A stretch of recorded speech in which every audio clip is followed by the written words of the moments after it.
अस्सलाम वालेकुम। आज हम बात करेंगे नमाज के बारे में, जो हर मुसलमान के लिए फ़र्ज़ है। नमाज अल्लाह की इबादत का सबसे अहम रुकन है और ईमान को मजबूत करने का ज़रिया भी है। 5 वक्त की नमाज हर बालग मुसलमान पर फ़र्ज़ है। सबसे पहले नमाज की तैयारी में वज़ू बहुत ज़रूरी है। वज़ू करने से न सिर्फ जिस्म पाक होता है बल्कि दिल और दिमाग भी साफ़ होते हैं। हाथ, मुन्ना, नाक, चेहरा, बाजू और पाँव धोना फ़र्ज़ है। नमाज के लिए पाक लिबास और साफ जगह का होना भी ज़रूरी है। अगर मुमकिन हो तो क़ब्ला की तरफ रख करके नमाज पढ़ें। नमाज की अदायगी में सबसे पहले नियत दिल में करें और फिर क़याम में खड़े होकर अल्लाह की इबादत करें।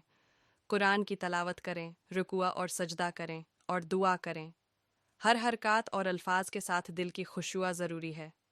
नमाज इंसान को सब्र, शक्र और अल्लाह के करीब लाने की तरबियत देती है। दिन के मसरूफ़ औक़ात में भी नमाज के ज़रिए हम अपने रब से ताल्लुक़ कायम रख सकते हैं। याद रखें, नमाज न सिर्फ फ़र्ज़ है बल्कि ये दिल को सुकून देती है और ज़िंदगी में बरकत लाती है। अल्लाह हमें अपनी नमाज़ें कायम रखने और दिल से अल्लाह की इबादत करने की तौफ़ीक़ अता फ़रमाए। आमीन।